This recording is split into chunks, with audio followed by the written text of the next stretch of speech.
Au cours d'un entretien qu'il a accordé le 3 août dernier à la télévision publique nigérienne, le général Abdourahmane Tiani s'est une nouvelle fois emmêlé les pinceaux. L'homme, constatant la totale démolition du grotesque montage d'imaginaires bases militaires françaises au Bénin, tente de changer son fusil d'épaule.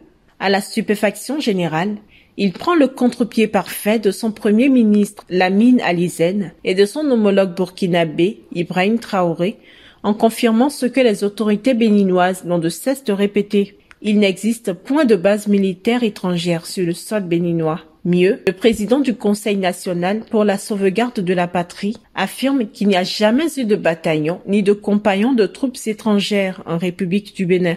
Quand bien même la nouvelle trouvaille du chef de la junte nigérienne serait la présence au Bénin de pseudo-groupes d'agents subversifs français en tenue civile, ces propos sonnent comme un démenti cinglant et formel des allégations mensongères sur la présence de bases militaires étrangères au Bénin, véhiculées et entretenues sans vergogne par des affidés des juntes de Niamey et de Ouaga. Seulement sans pince rire, les Béninois se demandent à bon droit par quelle alchimie le général Abdourahmane Tiani parvient à détecter de prétendus agents subversifs français en circulation au Bénin, alors même que les locaux n'en ont jamais croisé un seul. Admettons même que le général Abdourahmane Tiani soit dans le juste. Il y a alors lieu de s'interroger sur la capacité de nuisance d'un groupe d'individus en tenue civile face à la puissance de feu de l'armée nigérienne et de ses alliés militaires. Pour tout Africain soucieux du devenir du continent, il est maintenant temps d'arrêter ce feuilleton insipide de déclarations approximatives, incohérentes et contradictoires. D'ailleurs,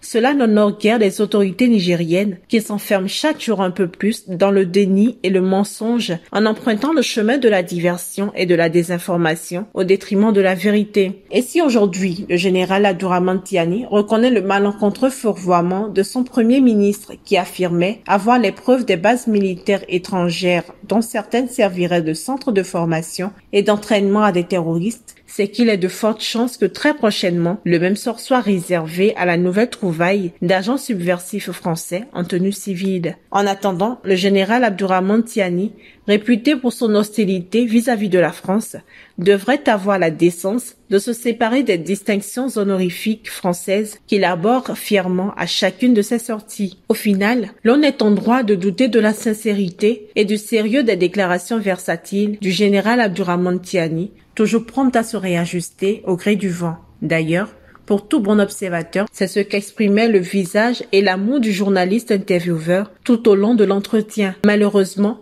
ces discours vaseux trouvent écho partout, y compris dans les sphères politiques au Bénin. La preuve, un député béninois mal inspiré en quête de popularité s'est empressé d'emboucher la trompette pour répéter tel un perroquet les contre-vérités entendues à Niamey ou à Ouaga. Quand l'ego ou la quête d'un quelconque gain vous aveugle, le patriotisme peut se muer à des attaques de son propre pays.